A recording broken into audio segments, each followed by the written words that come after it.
Hello, good afternoon and welcome once again to the Results Show. The weather's been much kinder to the country this weekend, so we have 4 matches in the Premiership and 3 in the Championship. Scores, reports, results and reaction from them coming up in the next hour or so. Julie Fleeting and Cammy Bell are here to share their insight and shepherd us through the afternoon. And as is the tradition, our reporters will keep us up to date from around the grounds. So let's hear from them, shall we? First up is Mr. Brian McLauchlin at Easter Road watching Hibs against the champions Celtic. Brian, good afternoon. Yes, good afternoon, David. Midway through the second half here at Easter Road, and it's Hibernian 0, Celtic 0. Hibernian much better than they were last weekend at Ibrox. Celtic will have been off the game, you'd have to say, for the first, certainly 3 quarters of this match. A very poor first half. Celtic only a glimmer of a chance. That came late on in the half. It was a mistake by the Bashiri at the back, and that gave Celtic an opportunity. O'Reilly picked up the ball, Marshall blocked it, the ball fell to Maida, about 12 yards for goal. He looked certain to score, but Marshall again though with a terrific save. Celtic a little bit better in the second half. Lewis Palmer had a shot that was just over the bar. The best chance of the game though has come for Hibernian. Obita with a wonderful cross into the box over the head of Carter Vickers. Incoming was Martin Boyle, lunging his volley just over the crossbar. This game could go any way, I could tell you. Celtic looking a little bit leggy after their exploits in the Champions League in midweek. It's Hibernian 0, Celtic 0. What's happening at Fir Park? Motherwell against Ross County. Martin Dowden is about to enlighten us.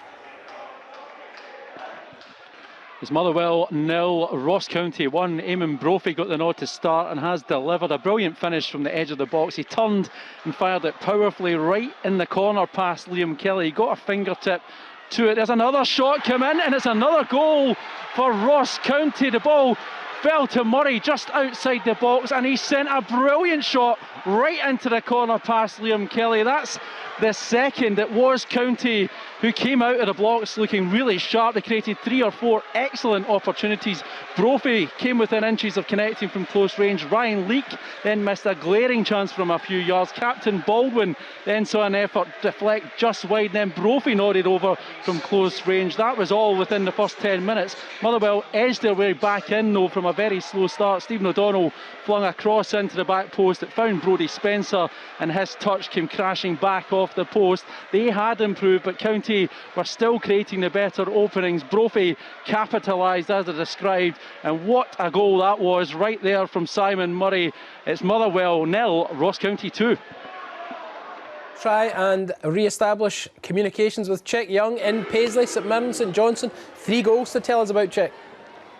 Yeah, David, St Mirren thundering to all 3 points here, but they weren't doing that in the first half. I felt sorry for a couple who had travelled 8 hours from Cambridge to get to this football match today. I thought, what a journey that's been for a miserable first 45 minutes, lit up through what Bob Crampsey, the great Bob Crampsey, called the Stygian darkness of a dreadful 45 minutes. Goal from Bacchus puts St Mirren ahead, but the second half's been much better. Michael Madron has scored twice to put St Johnstone in even more miserable mood at the bottom of the table, and that came after Dara Costello refused to give St Mirren the ball back in a throw-in after Zach Hemming had kicked out for loud treatment to a St Johnstone player. So it's all going St Mirren's way on All Saints' Day. They are ahead by 3 goals to 0. We've played 75 minutes. Thanks, Chick. How's it going at Livingston? Dundee, their visitors this afternoon. We'll find out from Kenny Crawford. Good afternoon, David. 74 minutes gone here in West Lothian. It was a strange day in many ways because the first 45 minutes was absolutely terrible, and in the second half it's just exploded into life, and that's a good thing, I suppose, in a way, for a couple of thousand Livingston fans who have got free tickets today. There was 4,000 tickets handed out in the community, and in the first half I think they were wishing they hadn't taken them up, but in the second half we've had lots of drama, starting on 57 minutes when Dundee thought they had taken the lead. It was a really nice finish by Amadou Bakayoko, the Sierra Leone international, who's on loan from Forest Green, over set up up by Luke McCowan on the edge of the box, swept home with his left foot into the bottom right-hand corner, went over to the Dundee fans, celebrated wildly, only for Willie Collum to signal it was going to be a VAR check. He went over to the screen and he ruled it out for an offside. Now this was because when Amadou Bakayoko hit the shot, Jordan McGee had strayed into an offside position and he was judged to be in the eye line of goalkeeper Shamal George as the shot came through. A lot of bemusement from the Dundee players and management, but the goal was chopped off. Then 10 minutes later, a red card for Livingston, which started out as a yellow card for Christian Montano for a stamp on Malachi Boateng, the Dundee midfielder. Willie Collum went over and checked VAR and he upgraded that to a red card. So Livingston down to 10 men for the last 20 minutes or so of this match, where it's still 0-0 between Livingston and Dundee. Interesting stuff there. I think we'll start with the other 0-0, Hibernian against Celtic, Julie, because after last week, Celtic scoring 4, Hibs conceding 4. I'd been forgiven for thinking this was going to be high scoring all in the one direction, but Hibs are doing well. Yeah, it's a surprise actually to me as well. I think the way both teams like to play, Hibs are trying this playing out from the back. Doesn't matter who's playing against them, whether they're playing a high press. St Mirren have added a couple to that, Mandron scoring both. It started off though, it was quite eeksy-peeksy, and then St Mirren just seemed to have upped a gear. Yeah, it was, and as Chick said, the game was quite poor quality in the first half, but Bacca's finish was phenomenal from the edge of the box. I think it was Greg Kilty laid it off to him and just whipped it into the far corner, and it was a good start for St Mirren. Let's drop into the Championship and we'll join Iain Auld in Inverness. He's watching Thistle against Airdrie. Yeah, good afternoon, David. It's the home side who lead in this one in the Highlands through David Witherspoon's debut first half strike on 37 minutes. The Canadian international showed great composure, latching on to a Nathan Shaw ball into the penalty box, and he spun round and fired past Josh Ray to open his Cali Jags account, having signed only a couple of weeks ago. Airdrie, though, have been the better of the two sides in the second half. They've had plenty of good play, but unable to find a way past Mark Ridgers. Top goal scorer Callum Gallagher had their best chance moments ago, but he should have done better from inside the box. It's been plenty of pressure from the Diamonds, but no goals. Thistle still lead by a 1-0. Wow. Time out to catch our breath and time out for trails, methinks. So here goes. Tomo and the team are here with the Saturday highlights at 7:30 on BBC Scotland, repeated later on BBC One. Sportscene is live commentary of tomorrow's 2 Premiership matches. That's from 11:45 with Richard Gordon. Highlights later on BBC Scotland. Rebooted on BBC One with the goals plus available from Monday on the iPlayer. Iona Ballantyne presents live coverage of the Scottish Cup second round tie between Musselburgh and Clyde on Monday night. That's on BBC Scotland. And there's a midweek highlight show on Wednesday too. The best bits from a full midweek Premiership card. And Friday night football in the Championship on the BBC returns as well. That's Morton versus Dunfermline. All that and plenty more available this week from BBC Scotland. Tell you what, we're going to dip our toes in the waters of the English Premier League and bring you news of today's lunchtime kick-off. Chelsea at home to Brentford, and it was watched by John Southall.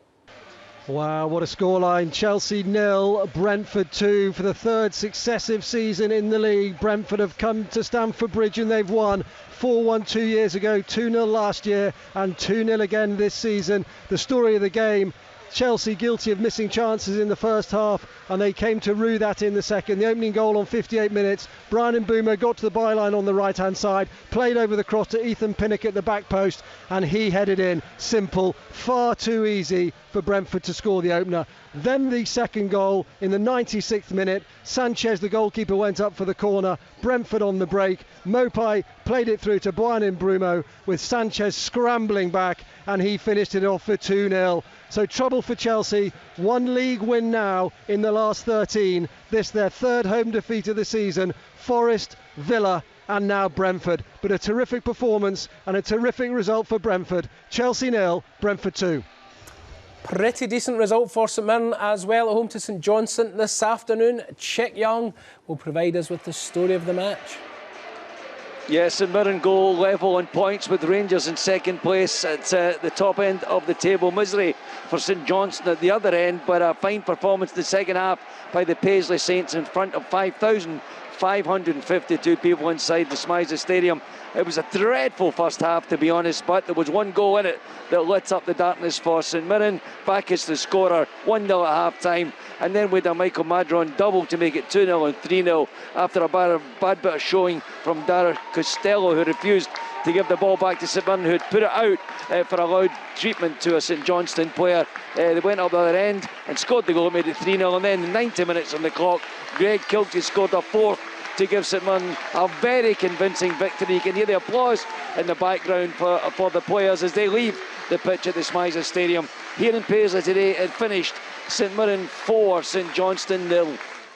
Full time now at the Tony Macaroni. Livingston against Dundee. Kenny, Crawford, how has it finished? It has finished Livingston 0, Dundee 2, David, and I'm just looking at the league table, and Dundee are sitting in 4th position. Yes, it's awful tight in the middle of that division, but given they've just been promoted and they've only lost 2 games in the league this season, loads of draws, not many wins, but they've got another win under their belt, their first win in the league since the end of August when they beat Hearts 1-0, and it's been Captain Fantastic that's done it for them. Joe Shaughnessy popping up with 2 goals in the last 10 minutes to give Tony Docherty's men that much needed win. There was a lot of drama before that, a disallowed goal for Dundee on 57 minutes. Amadou Bakayoko had the ball in the back of the net from outside the box, but one of the Dundee players, Jordan McGee, it looked like, had strayed into an offside position, and he was in that kind of thicket of players as the ball went through into goal, and it was judged after a VAR check that was interfering with play and therefore offside. Then on 67 minutes, Christian Montano sent off for Livingston. It was initially a yellow card, a stamp on Malachi Boateng. Willie Collum called over to check the VAR screen, and he upgraded that one to a red. So it was 0-0 still with Livingston down to 10 men. 82 minutes, long throw from Aaron Donnelly on loan from Nottingham Forest for Dundee. The ball eventually fell to Joe Shaughnessy just at the front post, and he turned and thumped it in just from about 2 yards out. That one was checked, but it stood.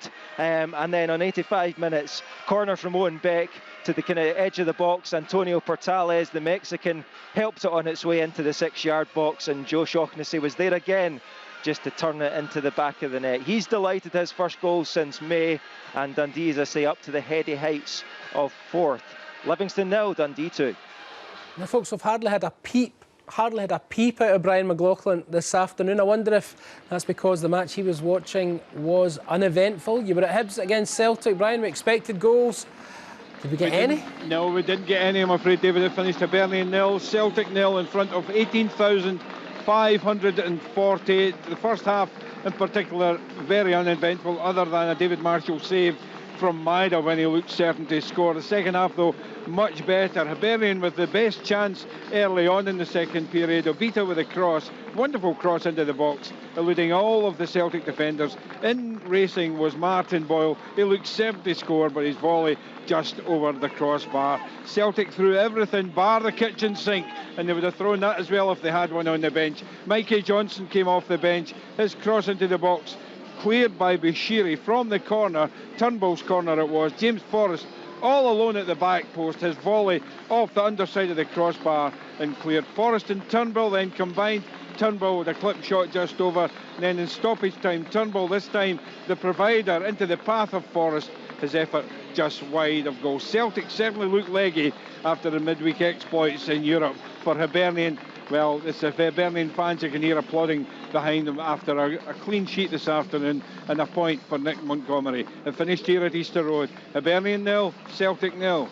So all square at Easter Road, and all square, I think, Motherwell against Ross County. Martin, I lost count at one stage.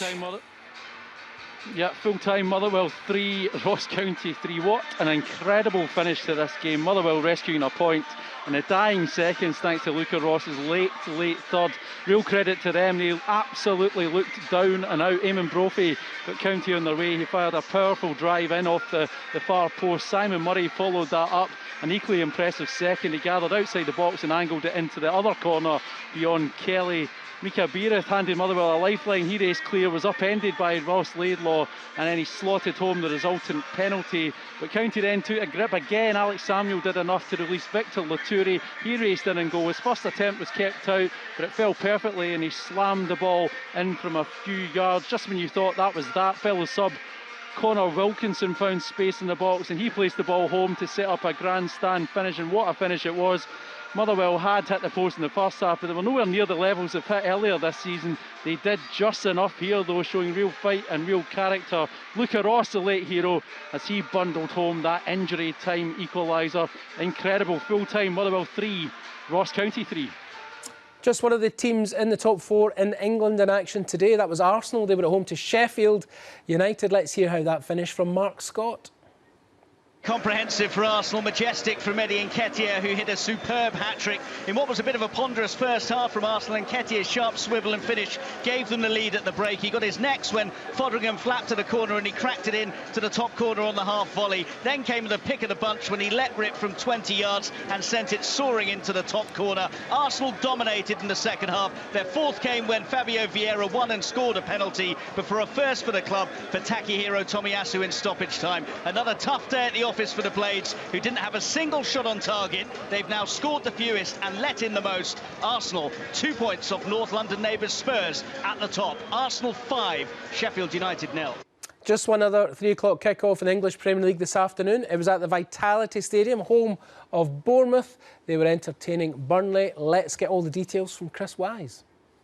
The big headline really is that Bournemouth have their first Premier League win, but there's so much more to this story. They were behind in this game through Charlie Taylor's first ever goal for Burnley. What a beauty it was from the edge of the box.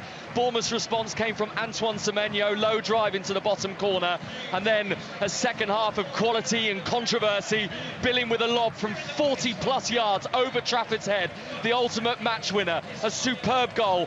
Burnley thought they'd levelled it in the last few minutes. Rodriguez with his shot into the corner, flagged for offside. A 5+ minute wait for VAR to determine that Rodriguez was offside. Ultimate Burnley frustration, but for Andoni Iraola, no mass celebrations, just huge relief in his body language, because Bournemouth, after 10 games of this season, have a Premier League win. Bournemouth 2, Burnley 1. Now I'm going to run through today's classified results.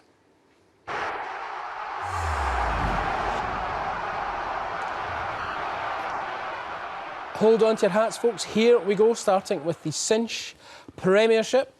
Hibernian 0, Celtic 0, Livingston 0, Dundee 2, Motherwell 3, Ross County 3, St Mirren 4, St Johnstone 0.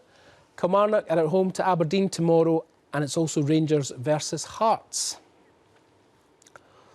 In the Championship, Dundee United 6, Arbroath 0. Queen's Park 2, Partick Thistle 2. Both those matches were played last night. Ayr United 0, Morton 1. Inverness, Caledonian, Thistle 1. Airdrieonians 0. Raith Rovers 1. Dunfermline Athletic 0. In League 1, Edinburgh City 3, Annan Athletic 2. Falkirk 3, Alloa Athletic 0. Kelty Hearts 1, Stirling Albion 0. Montrose play Hamilton Academical at 5:30 tonight. Queen of the South 0, Cove Rangers 1. Next up today is the Scottish Cup second round. Albion Rovers 2, St Andrews 1. Beath Juniors 1, BSC Glasgow 3. Brecon City 1, the Spartans FC 2. Civil Service Strollers 0, Stranraer 3. Cumnock 2, Turriff United 1. Devon Vale 0, Broxburn Athletic 1. Dumbarton 3, Banks OD 2, that's a latest score. Dunbar United 1, East Fife 0. Formartine United 3, Clydebank 2. Forres Mechanics 0, Buckie Thistle 1. Couple of latest scores coming next. Fraserburgh 1, Bonnyrigg Rose 2. And Huntly 1, Forfar Athletic 3. And some more Scottish Cup ties. Jeanfield Swifts 6, Elgin City 0. Kilwinning Rangers 0, Cowdenbeath 1, Lancarty against Boness United postponed.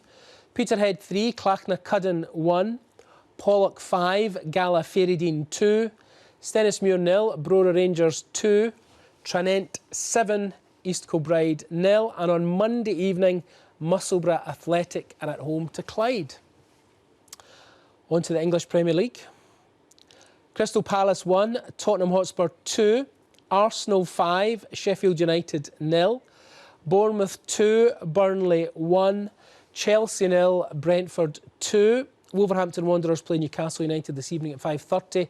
5 matches tomorrow. Aston Villa, Luton, Brighton, Fulham, Liverpool against Nottingham Forest, the Manchester Derby and West Ham United against Everton. Let's move on to the tables then, starting with the Cinch Premiership. Just a point for Celtic today, away to Hibs. They are now, 8 points ahead of Rangers. Rangers can narrow that gap significantly tomorrow if they get a win at home to Hearts. Rangers, though, at the moment, level on points with St Mirren in third. They had an excellent win today, 4-0 at home to St Johnstone. And look at that, Dundee have motored up the table into the top 4 with that excellent win for them today against Livingston. Motherwell just on the edge of the top 6 there, just by the skin of their teeth. They managed to get a 3-all draw in a dramatic game against Ross County. Let's have a look at the foot of the table. St Johnstone now 5 points adrift. Ross County in second bottom on 9 points, along with, would you believe it, Aberdeen. Aberdeen are away to Killie tomorrow. In the Championship, looks like this.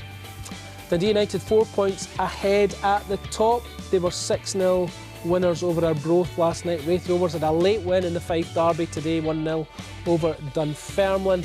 Partick Thistle drew 2-2 with Queen's Park on Friday night. Stay in the top 4. They're in third spot. Airdrie, the other team in the top 4 today, they are on 13 points, 2 behind the Jags. At the bottom of the table, nip and tuck between Morton and Inverness. Both winners today, both on 8 points. Let's drop into League One. Falkirk going great guns at the top there. Unbeaten, 5 clear of Hamilton. However, Hamilton can narrow that deficit tonight. They kick off at 5:30 against Montrose, who are in 4th spot. Meanwhile, at the bottom, Edinburgh City narrow the gap between themselves and Annan Athletic. The bottom 2 were in action today. Edinburgh City managing to get their first win of the season in the league. Congratulations to them. We'll have a look at the English Premier League now. As I mentioned earlier, just one of the top 4 in action today. That was Arsenal. Big win for them today over Sheffield United. They're now 2 points behind Spurs, who beat Crystal Palace last night. Manchester City in the big derby tomorrow. Liverpool also in action on Sunday. Let's have a look at the foot of the table. Big news there today was first win of the league season for Bournemouth. That's good enough to lift them out of the bottom 3. Burnley, who they beat in second bottom, and Sheffield United thrashing for them today at the Emirates. They are on 1 point after 10 games, yet to win a match this season. And the bad news, or maybe it's good news, Cammy, is we've got them again on Tuesday night at Hampden. Yeah, listen, they'll have to put in a better performance than last night. As Julie said, it was disappointing, but when you're missing these big players, it's really difficult to replace at the moment. A 2-goal lead with less than 20 minutes to go. A game, they must be kicking themselves because they really should have seen this one out. Yeah, they definitely should have. Listen, there was a lot of factors on why that ended the scoreline it did. There was a huge VAR decision. No, and certainly at half-time we weren't expecting that either, but we were certainly treated to a better second half than we were first. And plenty to see on Sportscene tonight, let me tell you. But that's us just about done for another week. As I mentioned there, though, Sportscene will be along in not too long a period. Tomo and the team here with highlights of all today's Premiership matches. Plenty of goals. And if you can't wait for that, there's live football right now on BBC Alapa. Montrose versus Hamilton has just kicked off. My thanks to Julie Fleeting, Cammy Bell and the team off screen and behind the scenes. Most of all to you for watching. Mind change your clocks.